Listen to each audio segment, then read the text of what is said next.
Good day, learners! How have you been? Welcome back to another session of Valenzuela Live. I am Ma'am Denise, your DLE teacher.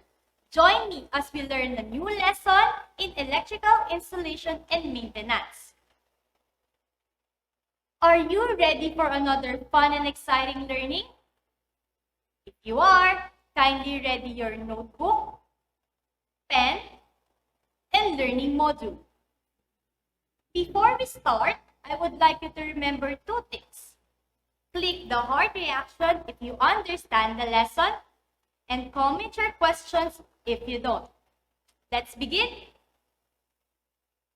Our learning competency and outcome for this day is perform mensuration and calculation. For today's objectives, let us first differentiate the two systems of measurements. Second, convert the given unit of measurement into another unit of measurement. Lastly, appreciate the importance of converting unit of measurement. Before we proceed to our lesson, let us play a game called Can You Guess the Picture? For the mechanics of this game, all you need to do is to identify the given picture. Can you still recall the measuring tools and equipment? Very well. You will be given 5 seconds to type your answers in the comment box. Can you guess this one? It is used to measure the length of an object in both centimeters and inches.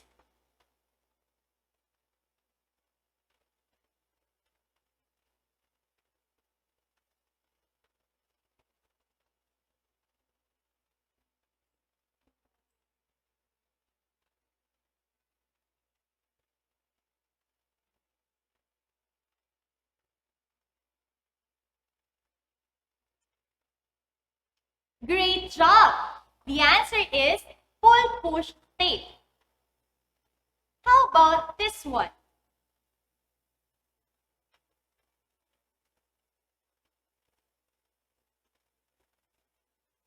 Excellent! This is an ammeter. Next, what do you call this measuring equipment?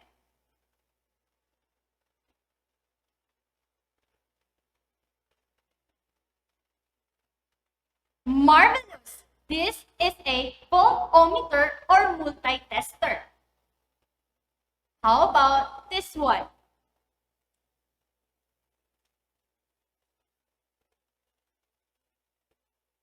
Great job! This is a wire gauge and is used in determining the size of wires or conductors. Lastly, can you guess this one?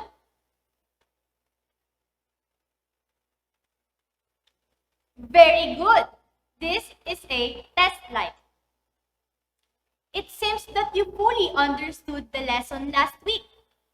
For today, we will talk about the system of measurement.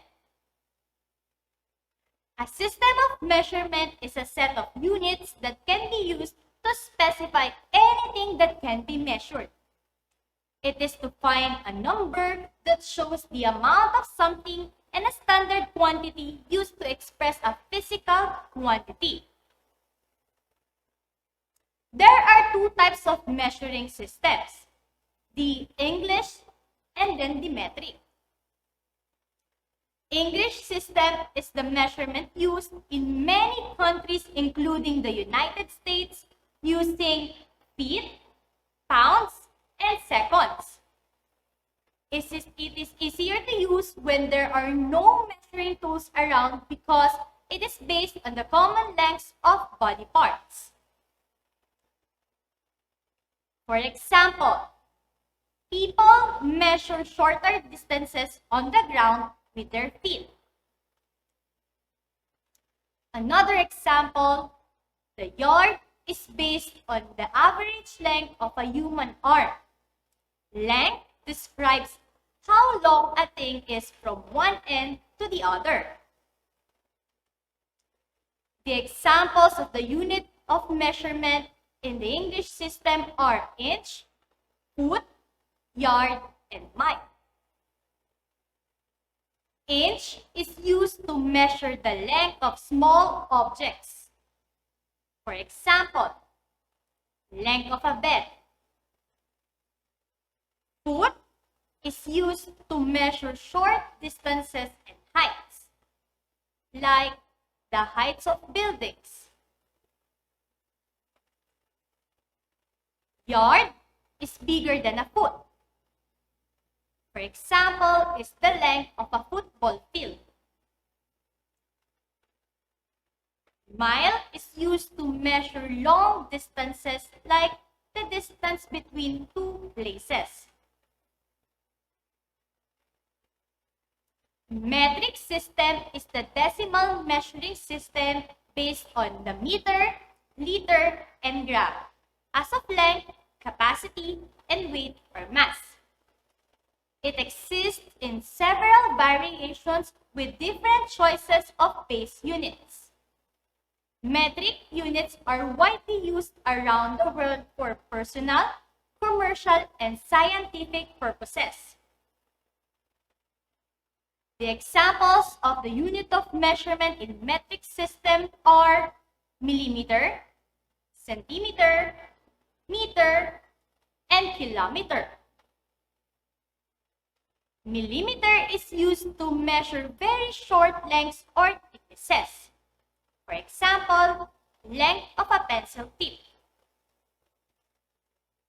Centimeter is used to measure small lengths. For example, the length of a pencil. Meter is used to measure big lengths, like the length of a classroom. Kilometer is used to measure very long lengths or distances, like the distance between two places. Now, let us have another activity. Write true if the statement is correct and false if it's not. Type your answer in the comment box. Let us start. Length describes how long a thing is from one end to the other. Is it true or false?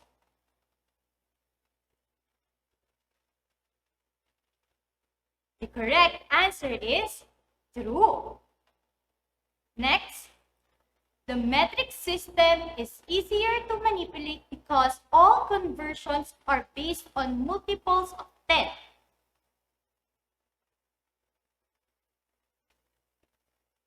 The answer is true.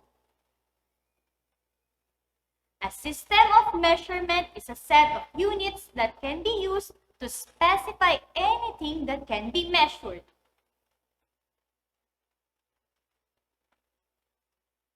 The answer is true.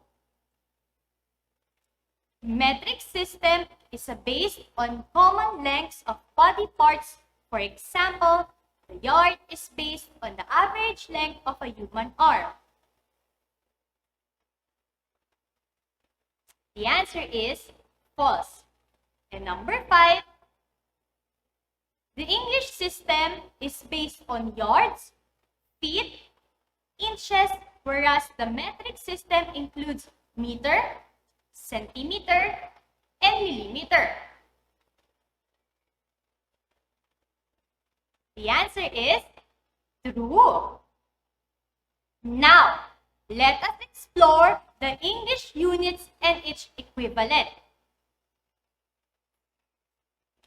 For every 12 inches, there is an equivalent of 1 foot. 1 yard is equivalent to 3 feet. And for every 1 yard is equivalent to 36 inches. Next is metric units and its equivalent. 10 millimeters is equal to 1 centimeter. 10 centimeters is equal to 1 decimeter. 10 decimeters is equal to 1 meter. We also have the English to metric equivalent. 1 inch is equals to 2.54 centimeters. 1 foot is equals to 30.48 centimeters. 1 yard is equals to 91.44 centimeters. 1 meter is equivalent to 3.28,084 feet. 1 meter is equals to 39.37 inches. And 1 meter is equivalent to 100 centimeters. Let us convert the unit of measurement from English to metric or vice versa. Let us convert 12 inches to centimeter. Since 1 inch is equivalent to 2.54 centimeter, therefore, the formula to get the centimeter is 12 inches times 2.54 centimeters divided by 1 inch. Cancel the common unit, which is the inch, and apply cross multiplication. Perform the indicated operation. 12 times 2.54 divided by 1 is 30.48. 12 inches is equal to 30.48 centimeters. Next is convert 6 feet to inches. Since 12 inches is equivalent to 1 foot, therefore, the formula to get the inches is 6 feet times 12 inches divided by 1 foot. Cancel the common unit, which is the feet, and apply cross multiplication. And perform the indicated operation. 6 times 12 by 1 equals 72. 6 feet is equal to 72 inches. Now, let us have another activity. Let us convert the following unit of measurement from English to metric or vice versa.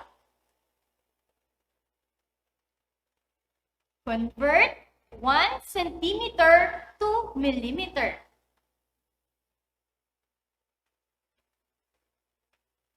The answer is 10 millimeters. Excellent. Next, how many inches are there in 1 yard?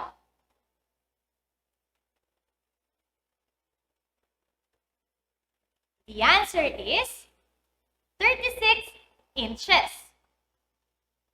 Next is 1 decimeter to centimeter.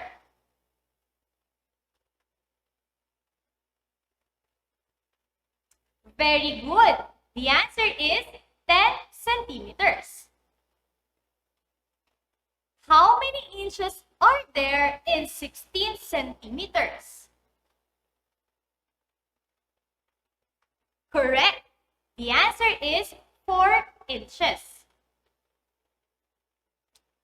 How many centimeters are there in 3 yards? Marvelous! The correct answer is 274.32 centimeters. Let us talk about the centimeter graduation.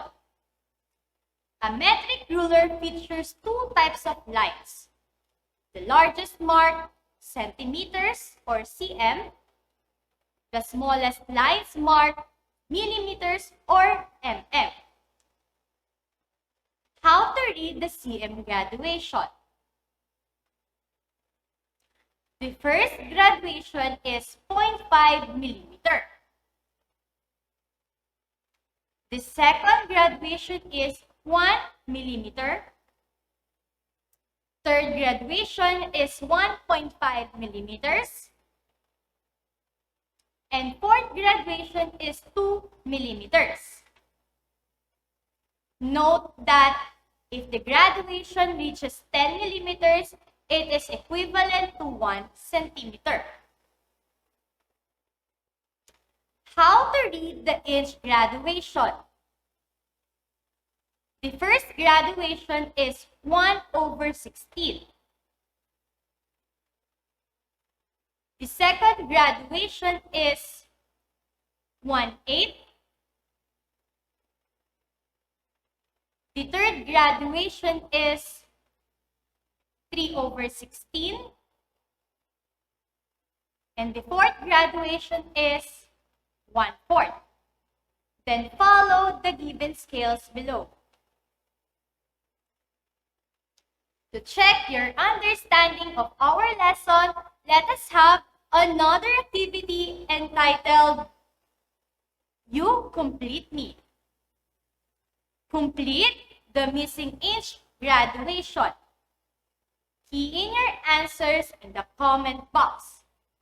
I will give you 30 seconds to identify the missing inch graduation. Your time starts now.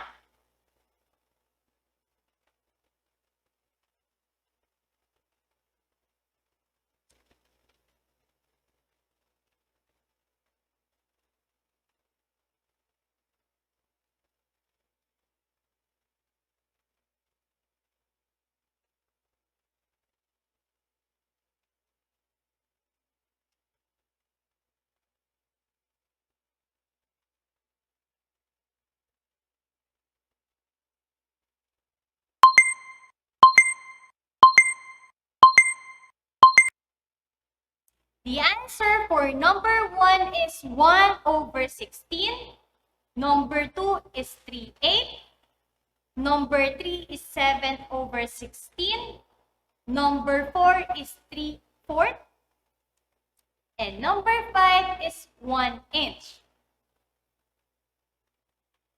Measurements are important in our lives because we use measurement to measure weight, volume, length, or temperature.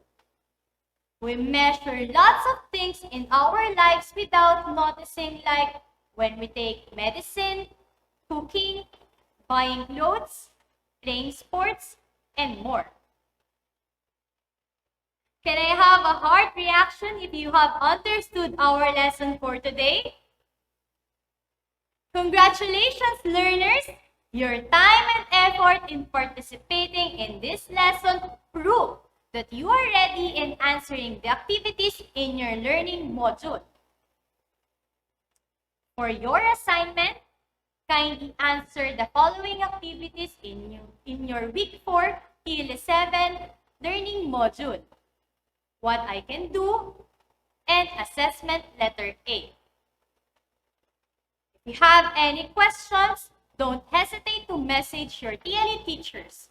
Surely, they will attend to you immediately.